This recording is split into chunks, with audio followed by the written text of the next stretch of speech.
इस समय लिन यी को ऐसा महसूस हुआ जैसे वह अपने आसपास की हर चीज से खतरे में है। अन्य लोगों की नज़रों से उसे महसूस हुआ कि इसमें अनंत छिपी हुई सामग्री है। जियान यी के साथ कुछ भी नहीं करना चाहता था। लिन यी ने उसे जवाब नहीं दिया और जियान ए की ओर देखने के लिए मुड़ गया। ये खाली था। जियान ए ने उसका इंतजार नहीं किया। उसके दिल में निराशा का एक निशान उभर आया और उसकी मूल रूप से उज्ज्वल आंखें धुंधली हो गईं। कक्षा में जिया क्विंगहुआन ने जियान को खींच लिया जैसे ही वह अंदर आए। ए अपनी सीट पर वापस आ गई। जिया क्विंगहुआन ये देखकर थोड़ा आश्चर्यचकित हो गई और उसने तुरंत मुस्कुराते हुए उसकी ओर देखा और पूछा, क्या हुआ? किस बात ने आपको इतना खुश किया? जिया क्विंगहुआन के चेहरे पर एक उत्साहित भाव था, जैसे उसे डर हो कि दूसरे लोग उसकी बात सुनेंगे।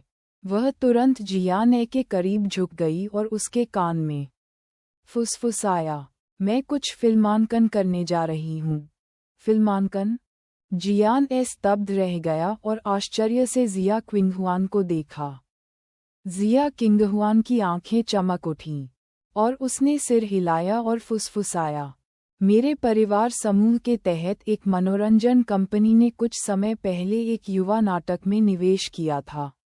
मैं शुरू में जिज्ञासावश कास्टिंग हॉल में गया था, लेकिन कौन जानता था कि निर्देशक वांग यिमिंग मुझे पसंद करेंगे। निर्देशक वांग यिमिंग? जियान ए हैरान था। वह इस निर्देशक को जानती थी। वांग यिमिंग को मनोरंजन उद्योग में एक उत्खननकर्ता के रूप में जाना जाता था। उनके दृश्यों को फिल्माने के बाद वे प्रसिद्ध हो जाते थे, भले ही उन्होंने कोई भी भूमिका निभाई हो।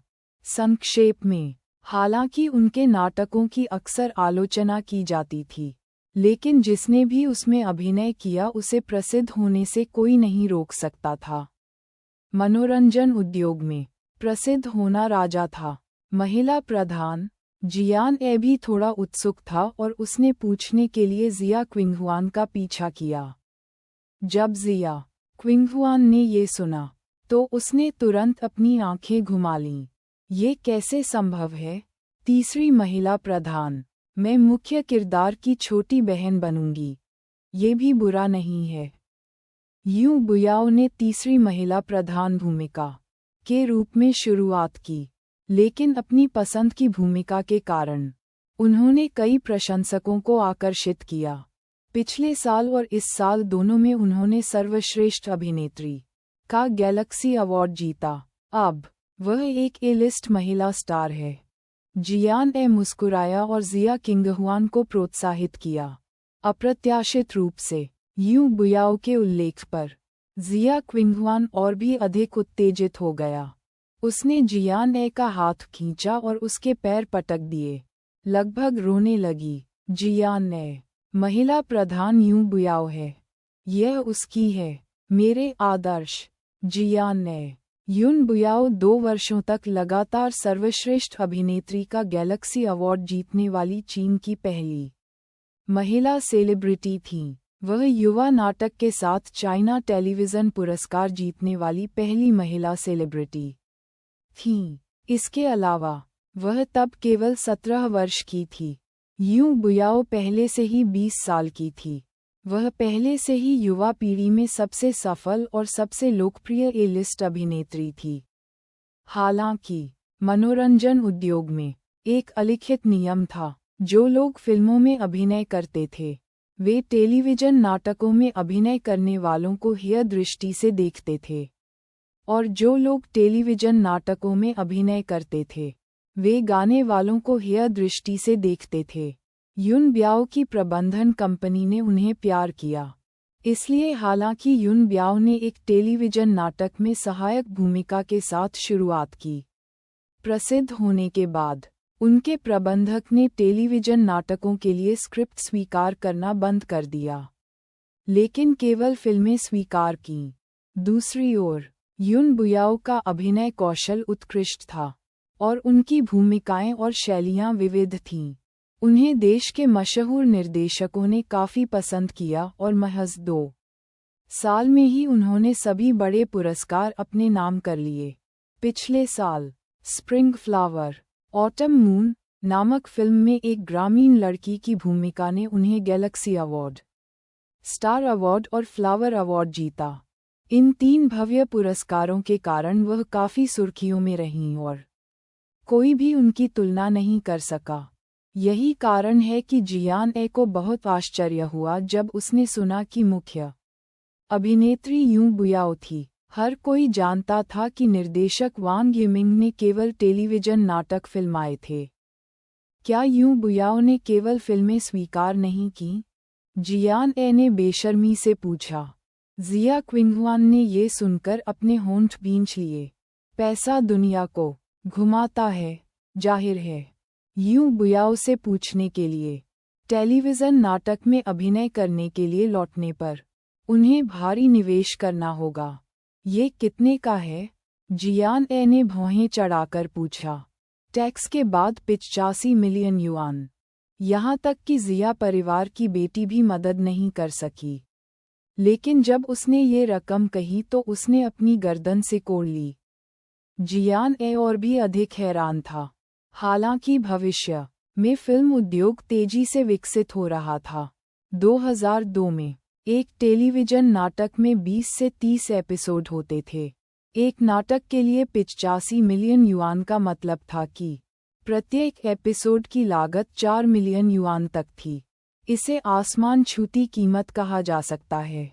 प्रारंभ में वह मकाओ की अपनी यात्रा के बाद भी अन्य क्षेत्रों में एक सहायक कंपनी स्थापित करने के बारे में सोच रही थी। अब गतिशील विचारों के साथ जियान ए को एक दिशा मिलती दिख रही थी। मनोरंजन उद्योग भविष्य में युवा पीढ़ी की दिशा थी। चाहे गायक हों या अभिनेता, एक बार जब वे प्रसिद्ध हो गए तो वे मनोरंजन कंपनी में भरपूर रिटर्न लाएंगे। इसके अलावा जब तक एक मनोरंजन कंपनी बाजार के प्रति संवेदनशील थी और बाजार की दिशा को नियंत्रित कर सकती थी, जब तक वे कुछ लोगों को बढ़ावा देते थे, वे कंपनी के लिए जल्दी से पैसा कमा सकते थे। मैं हमेशा से अभिनय करना चाहता था, जिया क्विंगहुआन ने अचानक कहा। मेरा जिया एंटरटेनमेंट ग्रुप हर साल दर्जनों टेलीविज़न नाटक और फिल्में बनाता है। लेकिन मेरे पिता नहीं चाहते कि मैं अभिनेत्री बनूं। अगर ऐसा नहीं होता क्योंकि मैं अपने आदर्श के साथ प्रोडक्शन टीम में प्रवेश करना चाहती थी, इसलिए मैंने उनसे निर्देशक वांग यिमिंग के आग्रह के साथ आधे महीने के लिए भीख मांगी। तो मेरे पिता सहमत नहीं होते। जैसे ही वह बोली, जिया क्विंगहुआन असहाय होकर चिल्लाया। ये देखकर जियान ए बेबसी से मुस्कुराया।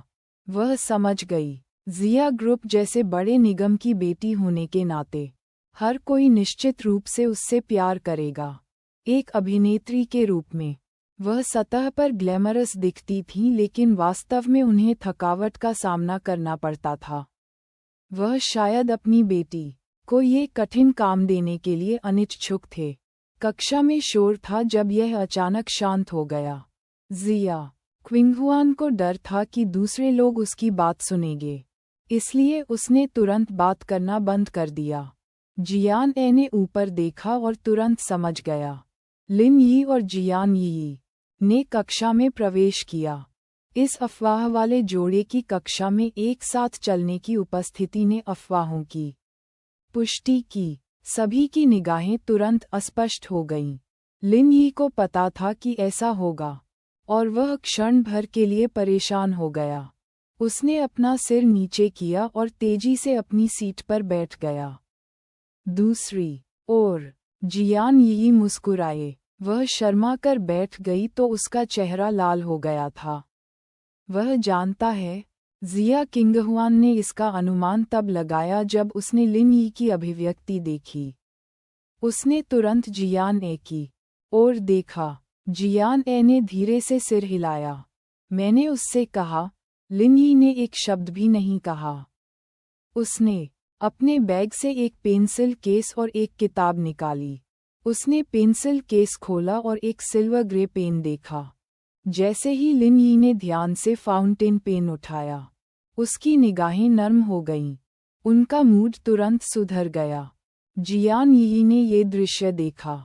उसने लिन यी के हाथ में फाउंटेन पेन को देखा और हैरान हो गई। जब उसने लिन यी को फाउंटेन पेन दिया तो उसने विशेष रूप से देखा कि लिन यी के बैग में फाउंटेन पेन उसी अंतर्राष्ट्रीय ब्रांड का था, इसलिए उसने वह ब्रांड खरीदा।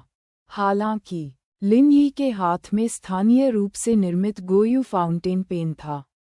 हालांकि ये देश में एक शीर्ष स्तरीय स्टेशनरी ब्रांड था, लेकिन यह उस अंतर्राष्ट्रीय ब्रांड की तुलना में कुछ भी नहीं था जो उसने उसे दिया था। वह लिन यी के खुले पेंसिल केस को देखने से खुद को नहीं रोक सकी, लेकिन वह उसे नहीं देख सकी जो उसने उसे दिया था। लिन यी, जो फाउंटेन पेन मैंने तुम्हें दिया था उसका उपयोग करना याद रखें।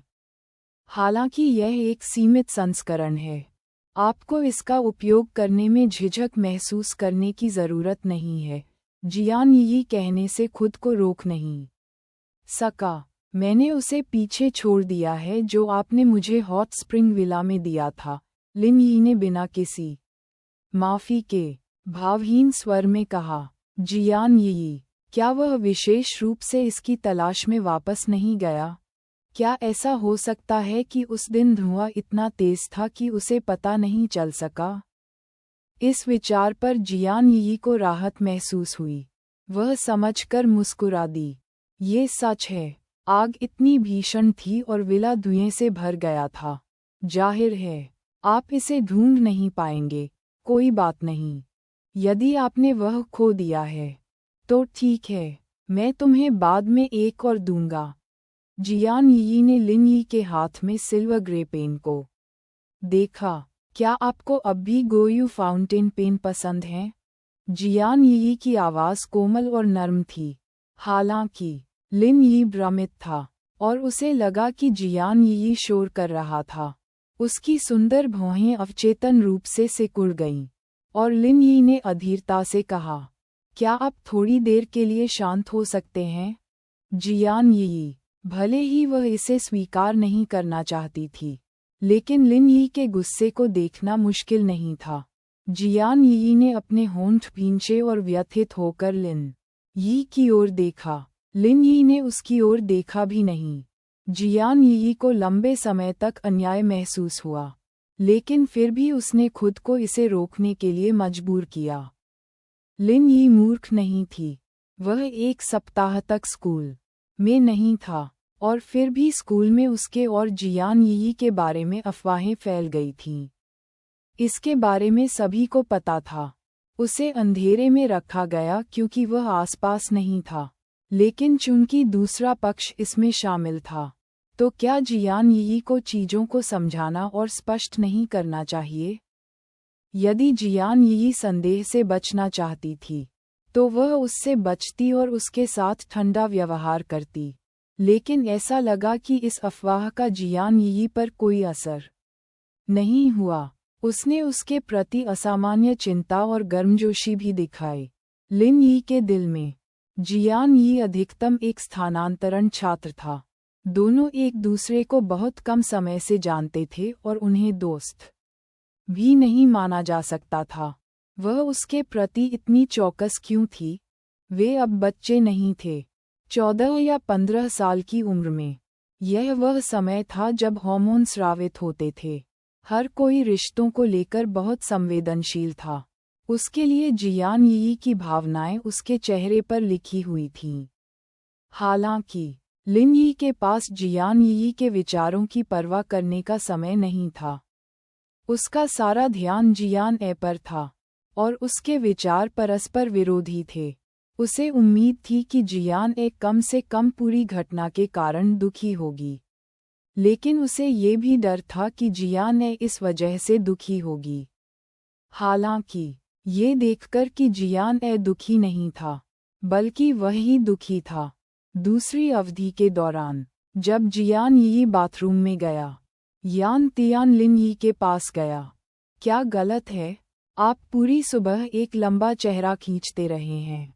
लिन यी की शक्ल बेहद आकर्षक और आकर्षक थी। उनकी मुस्कान और भी मनमोहक थी। यही वजह थी कि कई लड़कियां उनके पीछे पड़ गई थीं। उनके लिए गंभीर अभिव्यक्ति दिखाना दुर्लभ था। लिन यी ने यान तियान को अप्रसन्नता से देखा और उसे नज़रअंदाज कर दिया। यान तियान उद्धरण चिन्ह प्रश्नवाचक चिन्ह। क्या चल रहा था? क्या मैंने उसे नाराज किया? ये सब स्कूल में उन अफवाहों के कारण है, गाओ यांग ने भावहीन होकर कहा। जब वह आगे बढ़ा और अपना चश्मा ठीक किया, तस्क यान तियान ने बेबसी से अपने होठों को सिकोड़ लिया। जब उसने ये सुना, तो उसने लिन यी की ओर देखा और कहा, भाई, इसके लिए हमें दोषी नहीं ठहराया जा सकता। आप नहीं जानते कि वह लड़की, जियान यी, कितनी शक्तिशाली है। ऐसा लग रहा था जैसे वह आपको छुट्टी के लिए आवेदन करने में मदद कर रही हो। लेकिन उसका लहजा बिल्कुल अंतरंग था। दूसरों के लिए ज्यादा न सोचना असंभव है। केवल एक सुबह में अफवाहों के दर्जनों संस्करण सामने आए। हम में से प्रत्येक के पास मुंह हैं। हम संभवतः उन्हें एक एक करके समझाने में आपकी मदद नहीं कर सकते। ठीक है, गाओ यांग ने भी सही समय पर बात की। इसके अलावा, जिसने इसे शुरू किया उसे ही इसे समाप्त करना चाहिए। यदि जियान यी इसे स्वीकार नहीं करता है, तो कोई भी हम पर विश्वास नहीं करेगा, भले ही हम आपको समझाने में मदद करें। हालांकि जियान यी ने कभी इसे स्वीकार नहीं किया, न ही उसने इससे इनकार किया। उसके तरीके शक्तिशाली हैं। अब जब चीजें यहाँ तक पहुँच गई हैं, तो लिन यी या तो अफवाहों के कारण, साथियों के दबाव के कारण लोगों की इच्छा के आगे झुक जाएंगे या उनके साथ रहेंगे, या यदि लिन यी इसे स्वीकार नहीं करते हैं, तो वह तुरंत लोगों का दिल खो देंगे और एक सार्वजनिक दुश्मन बन जाएंगे। पहली नज़र में तो ये कुछ भी नहीं था। मुझे इसे क्यों स्वीकार करना चाहिए? लिन यी की अभिव्यक्ति ठंडी थी और उसका लहजा गुस्से वाला था। क्या ये लोग उसे जियान यी के साथ रहने के लिए मजबूर कर सकते हैं? लेकिन अफवाहें फैल रही हैं, और भले ही वे नकली हों, वे असली हो जाएंगी। सबसे महत्वपूर्ण बात यह है कि हर कोई इसे सच मानता है। अब उनके दिल में हमें ये जानने से क्या फ़ायदा कि यह नकली है? यदि हम आपको समझाने में मदद करते हैं, तो वे सोचेंगे कि हमने जियान यी को धमकाने के लिए गिरोह बनाया है। उस समय लाभ नुकसान की भरपाई नहीं करेगा, जिया क्विंगहुआन ने कहा। तो जियान यी का इस मामले में अंतिम निर्णय है, गाओ यांग ने संक्षेप में कहा। जब तक जियान यी ने नर्म रुख अपनाया और इनकार किया, लिन यी बेदाग बच निकलने में सक्षम होगा।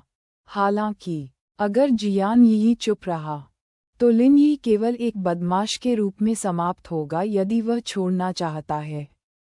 जब दिल के मामलों की बात आती है, तो यह माना जाता था कि ज़्यादातर लड़कियां नुकसान में हैं। एक बार जब वे टूट गए, तो ये लड़कों की गलती होगी। भले ही लिन यी मैदान के केंद्र में भागे और सभी को चिल्लाया कि उसका जियान यी से कोई लेना देना नहीं है और यह सब उनकी कल्पना थी। हालांकि अगर जियान यी चुप रहे और रोए, तो कोई भी लिन यी पर विश्वास नहीं करेगा। शक्तिशाली एक लड़की जो केवल प्रथम वर्ष में थी, उसने पहले ही दबाव डालकर अपने लक्ष्य को प्राप्त करने के लिए जनमत का उपयोग करना सीख लिया था। उसका चेहरा शुद्ध और सुंदर था, लेकिन वर्तमान में मनुष्य सच्चाई को बिल्कुल भी नहीं जानना चाहते हैं। वे केवल उस पर विश्वास करते हैं जो उन्होंने देखा था, और उन्हें इसकी परवाह नहीं थी कि स्कूल के महिला शौचालय के बाहर फूलों के बिस्तर के पास जियान यी की आंखें आंसुओं से भरी थीं और वह दयनीय दिख रही थी उसके बगल में, और चिंतित होकर पूछा, यी, क्या हुआ? हमें बताएं ताकि हम आपको कुछ सोचने में मदद कर सकें।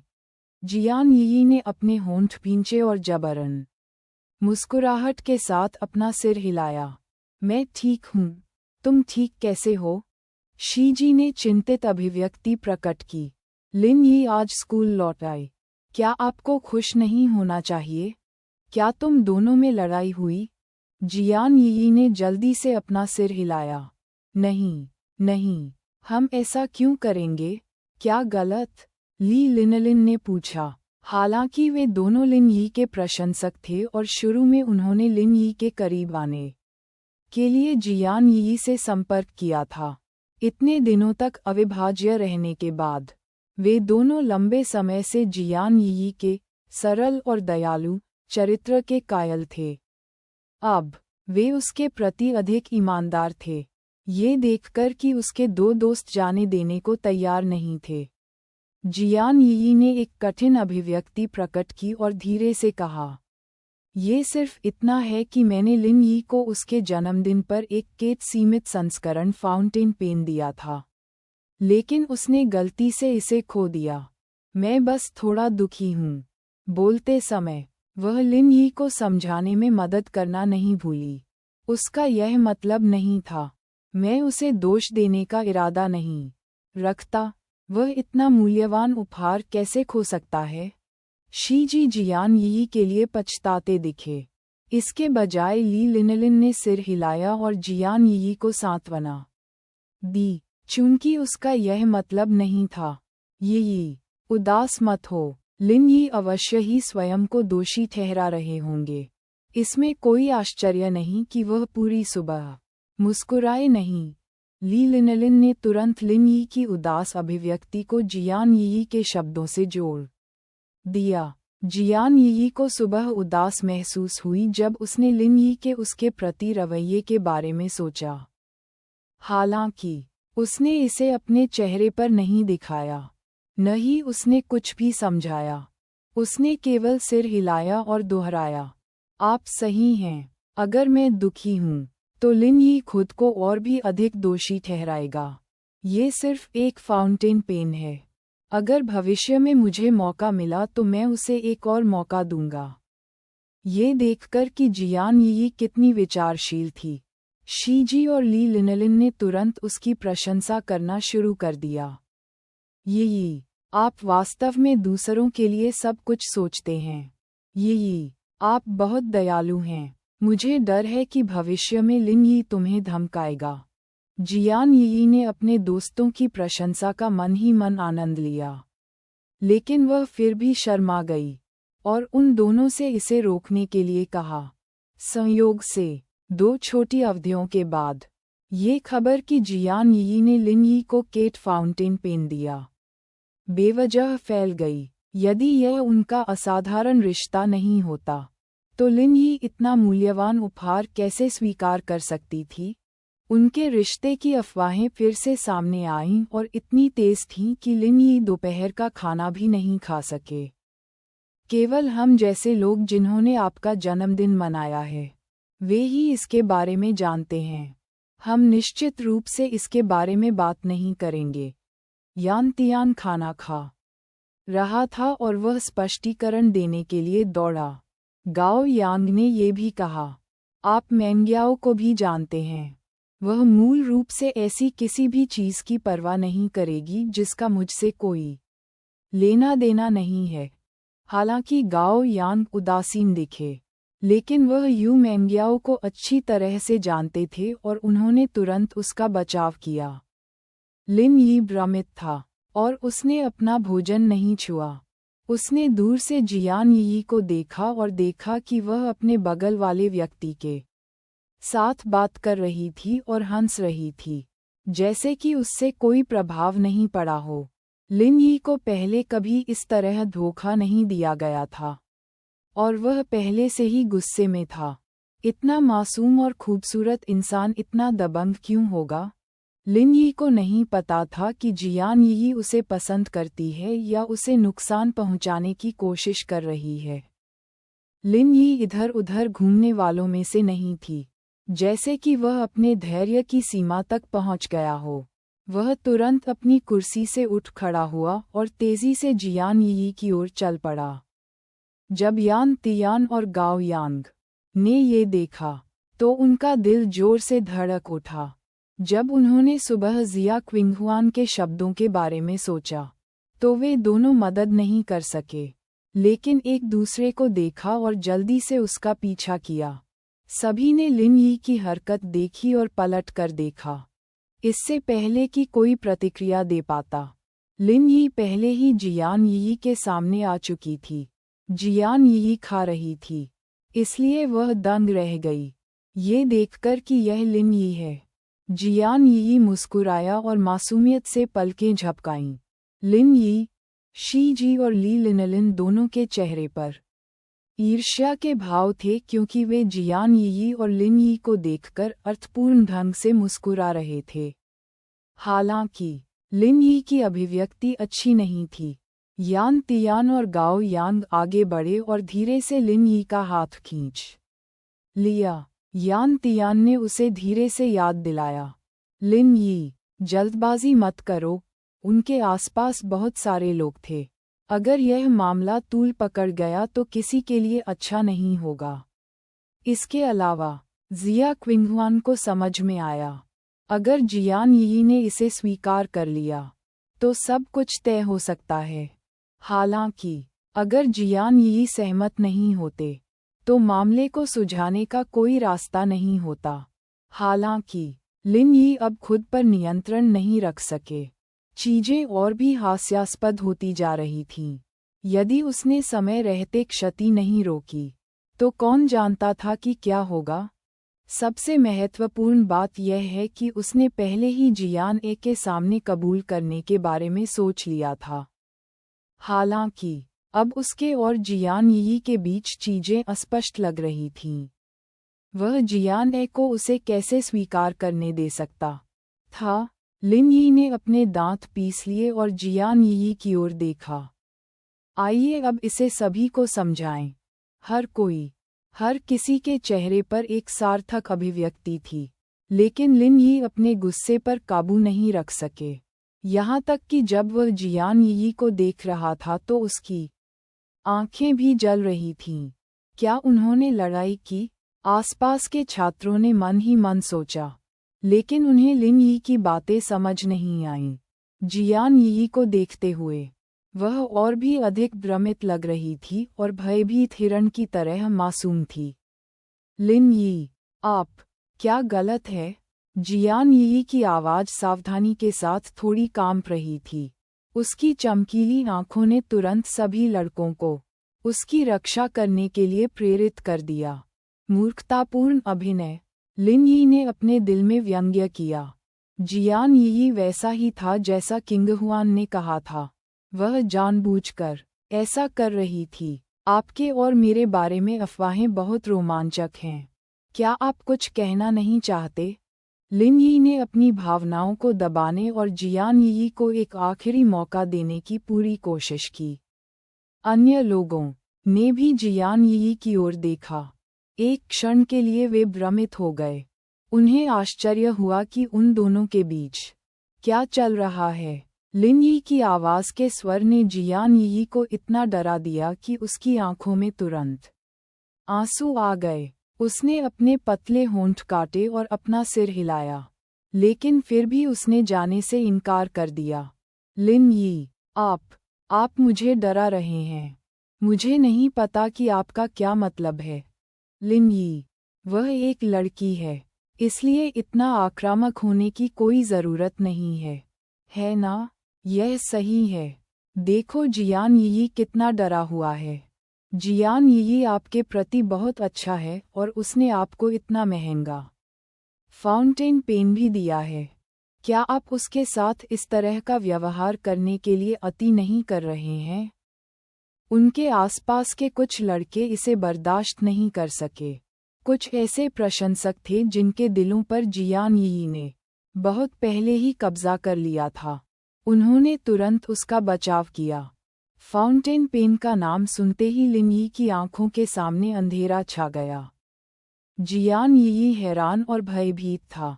वह मुड़ी और शीजी और ली लिनलिन को गुस्से से देखा। आपने दूसरों को इसके बारे में क्यों बताया? उसने सीधे तौर पर शीजी और ली लिनलिन पर दोष मढ़ दिया। शीजी और ली लिनलिन अवाक थे। उन्होंने वास्तव में इस बारे में सभी को सहजता से बताया था। आखिरकार हर कोई जियान यी और लिन यी के रिश्ते को जानता था। लेकिन जब उन दोनों ने इस बारे में बात की, तो वे लिन यी के प्रति इतना अच्छा व्यवहार करने के लिए जियान यी की भी प्रशंसा कर रहे थे। उन्होंने जियान यी के लिए बात की। सबसे महत्वपूर्ण बात, जियान यी ने यह नहीं कहा कि वे दूसरों को नहीं बता सकते। अब जब लिन यी परेशान थी, तो वह उन पर दोष मढ़ रही थी। उन्हें कम ही पता था कि जियान यी शुरू से ही शीजी और ली लिनलिन का इस्तेमाल कर रहा था। कुछ दिनों तक उनके साथ बातचीत करने के बाद जियान यी ने पहले ही उनके व्यक्तित्व का पता लगा लिया था। वे दोनों व्यर्थ थे और दिखावा करना पसंद करते थे, ये दिखाने के लिए कि वे उसके दोस्त बन गए हैं। वे वही सब कहते थे जो वह दूसरों से कहती थी ताकि यह साबित हो सके कि वे दोस्त थे जो किसी भी बारे में बात कर सकते थे। शीजी और ली लिन वास्तव में फाउंटेन पेन घटना के स्रोत थे। हालांकि जियान यी ने उन दोनों को पूरी तरह से धोखा दिया था।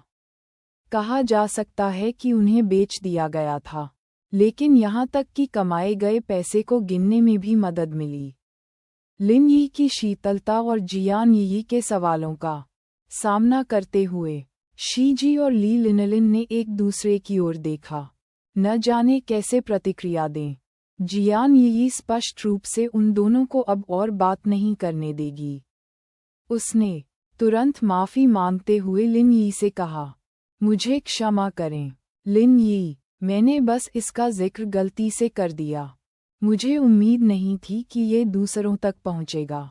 जियान यी के पाखंड को देखकर, यहाँ तक कि गाओ यांग, जिनके पास आमतौर पर कई अभिव्यक्तियां नहीं थीं, भी मदद नहीं कर सके। लेकिन भौहें चढ़ गईं। उस दिन जियान यी ने उसे जो फाउंटेन पेन दिया था वह काफ़ी महंगा था और लिन यी ने उसे उसी समय अस्वीकार कर दिया था। बाद में सबके समझाने पर अनिच्छा से उन्होंने इसे स्वीकार कर लिया। अब ये जियान यी की सौदेबाजी की चिप बन गई है। ये जियान यी इतनी कम उम्र में बहुत चतुर था। जियान यी के शब्दों ने पुष्टि की कि उसने लिन यी को एक महंगा फाउंटेन पेन दिया था। सभी ने जटिल भावों से लिन यी को देखा। उपहार पाने के बाद भी आप इतने अहंकारी हैं? लिन यी हमेशा अपने अच्छे स्वभाव के लिए प्रसिद्ध रहे हैं। वह आज जियान यी के प्रति इतना उग्र क्यों है? यह सही है। अगर तुम्हें कुछ कहना है तो अकेले में कहो। इस तरह आप एक दूसरे को नीचा नहीं दिखाएंगे। फुसफुसाहटें उठीं और गिरीं। उनमें से अधिकांश एक लड़के के रूप में अच्छा व्यवहार न करने और चीज़ों के बारे में न सोचने के लिए लिन यी की आलोचना कर रहे थे। हालांकि लिन यी का ध्यान फाउंटेन पेन पर नहीं था, इसलिए उन्होंने सभी को नज़रअंदाज कर दिया। जियान यी घबराई हुई लग रही थी, लेकिन वह बहुत सावधानी बरत रही थी। उन्होंने महत्वपूर्ण बातों को टाल दिया और केवल फाउंटेन पेन का जिक्र किया। उसने अभी लिन यी के शब्दों का उल्लेख नहीं किया। उसने इतना बड़ा हंगामा मचाया था और स्कूल में सभी को ये अफवाहें फैलाने के लिए उकसाया था। उसका लक्ष्य लिन यी को जल्द ही अपनी बात कबूल करने के लिए मजबूर करना था, क्योंकि उसने हमेशा सोचा था कि लिन यी उसे पसंद करती है। हालांकि लिन यी की आंखों में असहनीय क्रोध और घृणा के सामने जियान यी जैसे चतुर व्यक्ति को अंततः समझ में आया कि यह उसकी इच्छाधारी सोच थी। उसने अवश्य ही कुछ गलत समझा होगा जिसके कारण उसे ये भ्रम हुआ। हालांकि फिर भी जियान यी का हार मानने का कोई इरादा नहीं था। अगर वह चीज़ों को स्पष्ट करना भी चाहती थी तो उसे शुरुआत में ही ऐसा करना चाहिए था। अब जब बात यहाँ तक आ पहुँची थी, अगर वह समझाती तो हर कोई कहता कि उसके कुछ गलत इरादे थे, और फिर वह सारी बदनामी झेलती और सभी से डांट पड़ती। नहीं, वह ऐसा नहीं होने दे सकती थी। लिन यी ने बिना हिले जियान यी के चेहरे को देखा। इससे कोई फर्क नहीं पड़ता कि उसके आसपास के लोग क्या कहते थे। वह था उसे एक मौका देने को तैयार हूँ। कुछ समय बाद, जब तक धैर्य का आखिरी हिस्सा खत्म नहीं हो गया, जियान यी ने अन्याय और निर्दोष दिखने के अलावा एक शब्द भी नहीं कहा। लिन यी का दिल कठोर हो गया। यदि आप कुछ नहीं कहने जा रहे हैं, तो मैं कहूँगा, आप और मैं सिर्फ सहपाठी हैं, है ना? लिन यी ने खुद को समझाने का विकल्प नहीं चुना, लेकिन एक प्रश्न पूछकर टाल दिया। क्योंकि जब तक जियान यी ने सहमति में सिर हिलाया, सभी समस्याओं का समाधान हो जाएगा। सभी ने सांसें रोक लीं और लिन यी की ओर देखा। उन्हें समझ नहीं आया कि लिन यी का क्या मतलब है। क्या सार्वजनिक रूप से अपने रिश्ते पर सफाई देकर वे रिश्ता तोड़ रहे थे? लिन यी की आंखें मशालों की तरह थीं, जो तेज तलवार की तरह जियान यी की नकली आत्मा को भेदना चाहती थीं। हालांकि उन्होंने जियान यी को कम आंका था। जियान यी ऐसी नज़र से प्रभावित नहीं हुई, लेकिन उसकी आंखें नम हो गईं। फिर सेम के आकार के आंसू उसके गालों पर लुढ़क पड़े। उसने लिन यी को हृदयविदारक भाव से देखा, जैसे कोई दयनीय व्यक्ति हो जिसे बेरहमी से त्याग दिया गया हो। एक शब्द भी कहे बिना जियान यी का दिल टूट गया। उसने अपना चेहरा ढक लिया और रोते हुए बाहर भागी। ये दृश्य जियान और बाकी लोगों की आंखों में गिर गया। जिया क्विंगहुआन ने चुपचाप अपना माथा पकड़ लिया और मन ही मन सोचा, ये खत्म हो गया।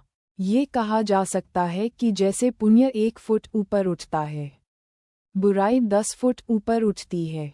जियान यी ने उनके शब्दों का पालन करते हुए काम किया।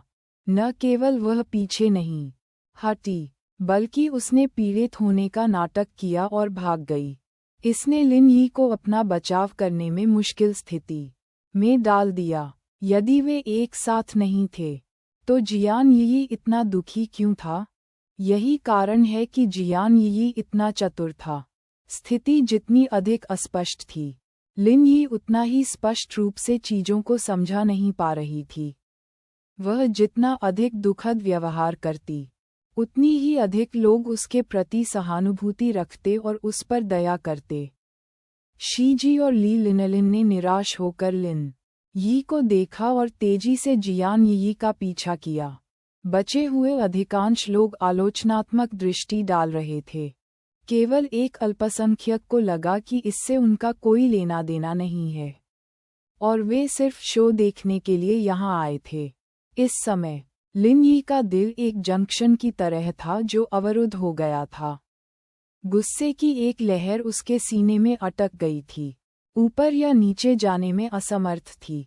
यान तियान ने धीरे से आह भरी और लिन यी को कंधे पर आराम से थपथपाया। इतनी षड्यंत्रकारी लड़की, मैंने उसे कम आंका है। प्रारंभ में जब जिया क्विंगहुआन ने इस संभावना का उल्लेख किया, तब भी वह अपने दिल में बड़बड़ा रहा था। ऐसा काम करने वाला व्यक्ति कितना स्वार्थी और अंधकार में होगा। कौन जानता था कि जियान यी एक ऐसा व्यक्ति था? जिया क्विंगहुआन ने सब कुछ सही अनुमान लगाया था, और यह और भी बुरा था। यह आंखें खोलने वाला था। लिन यी उदास थी। वह मुड़ा और उदास भाव के साथ चला गया। चूंकि वह समझा नहीं सका, इसलिए वह अब और कोशिश नहीं करेगा। मुंह दूसरों पर थे। अगर कोई यह कहना चाहता है तो कहने दो। हालांकि लिन यी, चाहे कुछ भी हो, जियान यी को माफ नहीं कर सका। उसका उससे कोई झगड़ा नहीं था, तो वह ऐसा क्यों करेगी? हे भगवान, चीजें इस तरह क्यों खत्म हुईं? गुआन ताओ ने लिन यी को कैफेटेरिया के दरवाजे से गायब होते देखा और चिंतित होकर कहा, लिन यी नाराज होंगे। जियान यी ने समझाया, क्यों नहीं? उनके बीच उस तरह का रिश्ता नहीं था। जिया क्विंगहुआन ने, तुम बहुत भोली हो, वाली निगाहों से उसकी ओर देखा और उपहास किया। अफवाहें 1 सप्ताह से फैल रही हैं। यदि वे नकली थीं, तो उसने शुरू से ही इसे स्पष्ट क्यों नहीं किया? उसने लिन यी की प्रेमिका के रूप में कुछ दिनों तक महिमा का आनंद उठाया। अब जब लिन यी ने पहले ही उसे सार्वजनिक रूप से उजागर कर दिया है। तो क्या अगर वह इसे स्वीकार करती है तो उसे मौत की सजा नहीं दी जाएगी? लेकिन वह ऐसा नहीं कर सकती। गुआन ताओ को इस पर विश्वास नहीं हो रहा था। उसने लिन यी को केवल उसके चेहरे के कारण ध्यान के केंद्र में रखा, और वह ऐसी भी लग रही थी जैसे उसके साथ अन्याय हुआ हो। कितनी बेशर्मी है! गुआन ताओ ने कभी कसम नहीं खाई, इसलिए वह स्वाभाविक रूप से इसे जोर से नहीं कह सकती थी। लेकिन उसने अपने दिल में यही सोचा था, जब लोग सस्ते होते हैं तो वे अजेय होते हैं। जिया क्विंगहुआन ने ठंडे स्वर में अपने होंठ भींचे। यह आज मेरे लिए भी आंखें खोलने वाला है। आज सुबह मुझे जिस सबसे खराब स्थिति की उम्मीद थी, वह हो गई। ये जियान यी शातिर है। अगर उनके पास विवेक होता तो ऐसा काम कौन करता? फिर उसने जियान ए की ओर देखा जो अपने सिर के साथ खाना खा रही थी। नीचे उतारा और उसने भौहें चढ़ा लीं। दीदी, आपका अभी भी खाने का मूड है? जियान ए रुका और बेबसी से मुस्कुराया। ऐसे व्यक्ति के लिए मेरे मूड को प्रभावित करना उचित नहीं है।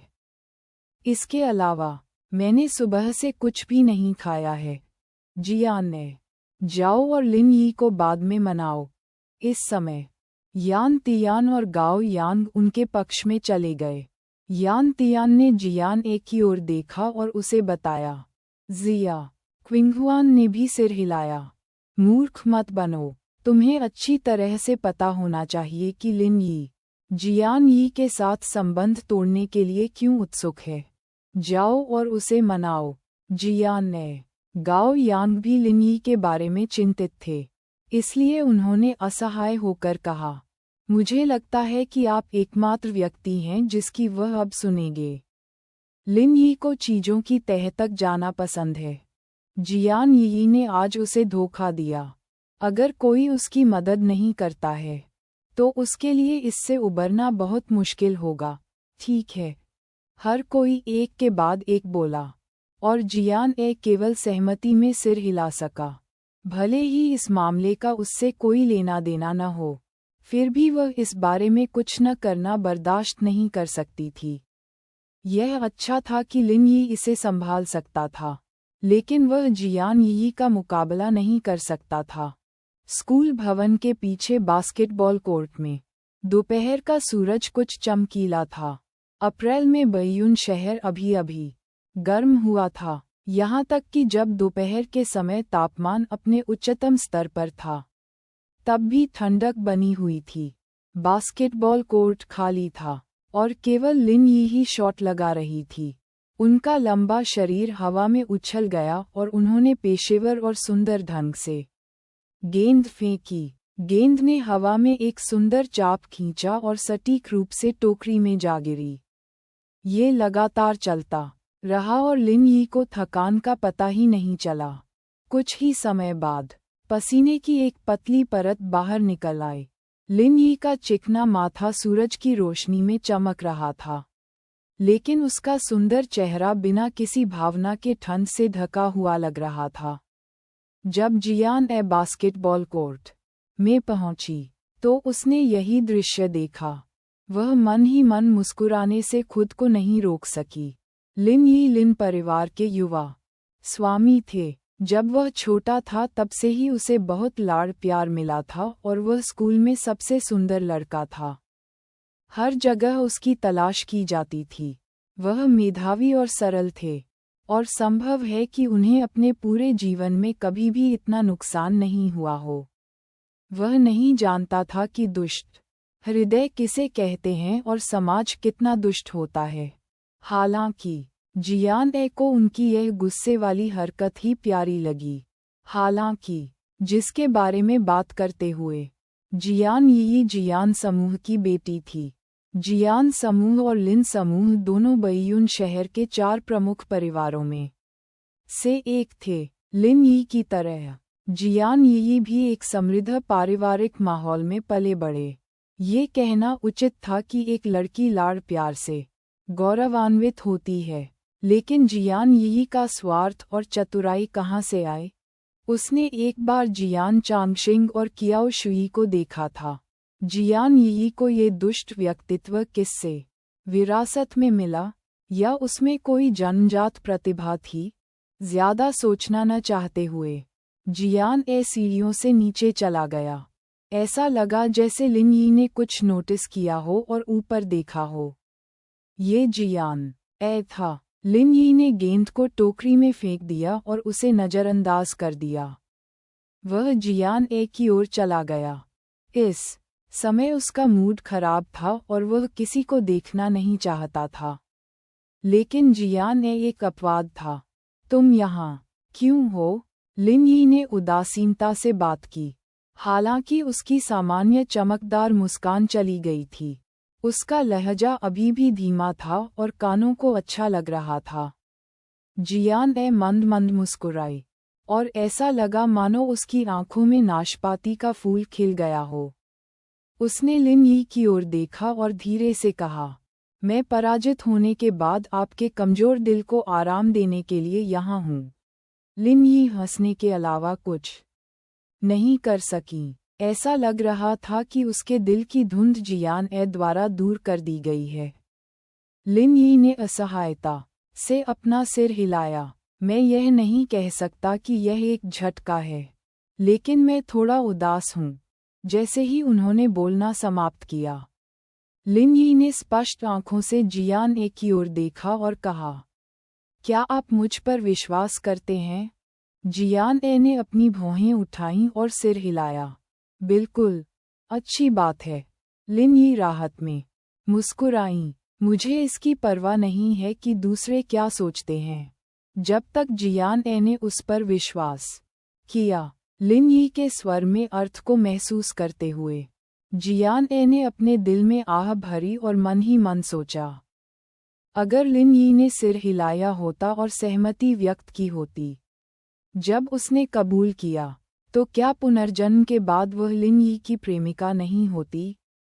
आखिरकार वह एक लड़का था जिससे वह अपने पिछले जीवन में 3 साल तक प्यार करती रही थी।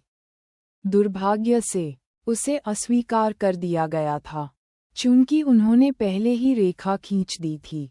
जियान उसके साथ बंध नहीं सका या बिना किसी भावनात्मक आधार के उसके प्यार को स्वीकार नहीं कर सका। आप इसके बारे में भूलना चाहते हैं?